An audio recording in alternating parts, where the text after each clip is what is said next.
What's up guys? Today I thought I'd be giving you some updates on the MX-5 and also the micro behind the camera right now. So the MX-5 has been in and out of the garage for a couple of weeks now while I've been getting out a few videos. I haven't been wanting to do any videos on this recently, but I'm going to start now. So with the new turbo, there was a couple little problems which I'll show you in a second, which meant that it wasn't boosting properly. It was boost spiking, and then the boost was dropping. It was spiking and then it dropped off, and then I fixed that, and then what happened is now it doesn't hit full boost. And so I'm basically just fiddling around with it, trying to like tuning the boost to try and get it so it's perfect every time, reliable boost.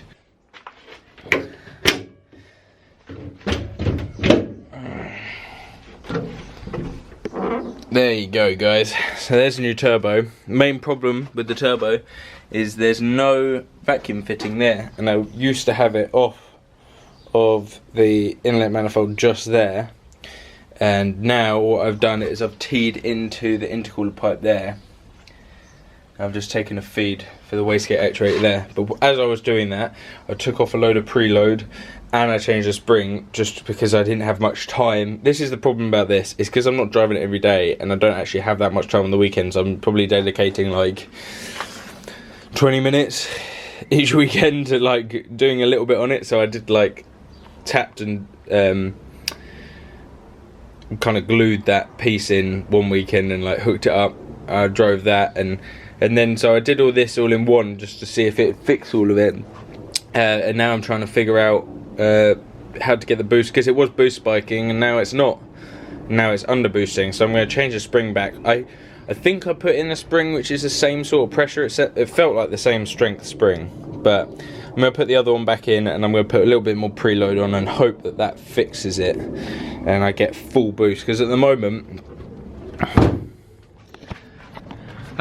what's happening is I'm boosting, it'll come off, it'll kind of spike at about 13, come back down to about 11, 12, go across, and then slowly come back up to about 17, 18 up at the top end, which that's not a very good boost curve, is it? Because we want it to come on 18, strong and hard, and then pretty much flat all the way along to the end. So it comes on way harder when I've got the boost set up correctly, because at the moment it's not feeling like it's coming on pretty hard. But when you're in the top ends of the rev range, you're still making the same amount of power because you're making the same amount of boost, but it's just not coming on as hard and as fast as before.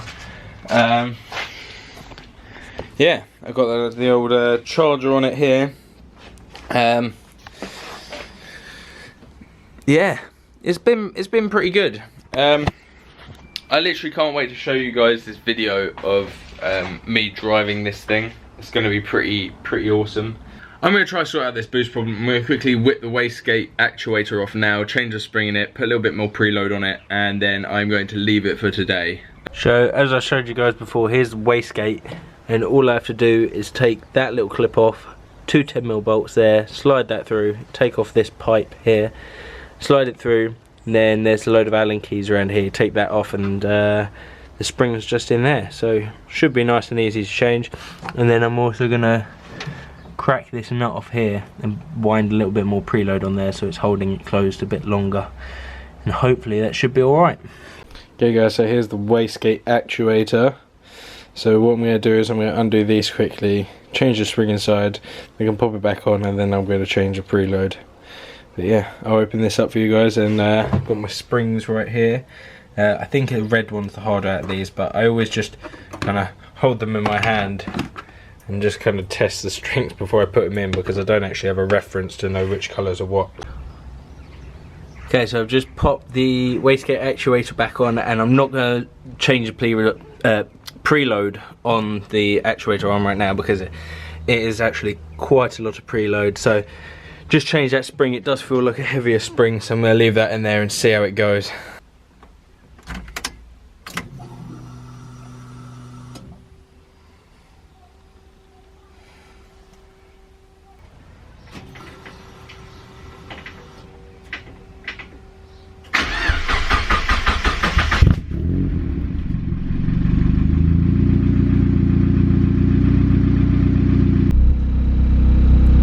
This car is a good to go. I've just been boosting it around, been hitting around 18.3 PSI. I don't know if you can see it, it's a bit too shaky. Yeah, 18.3 PSI. Been hitting that and it hits it straight on boost. Oh, I feel so good now. I've actually, like, this is the first time since I put the new turbo on that I've like fully enjoyed driving it, and I just put my foot down and oh, it's beautiful. Okay guys, so that's it for today's video. Thank you for watching. If you enjoyed this video, go leave it a thumbs up down below. Comment down below what you thought of the car and how excited you are to see the video of the Let's Drive MX-5. Go comment that down below if you are hyped about the MX-5 video. Coming soon, coming soon. As always, subscribe if you want to see more, and I shall catch you guys in the next one.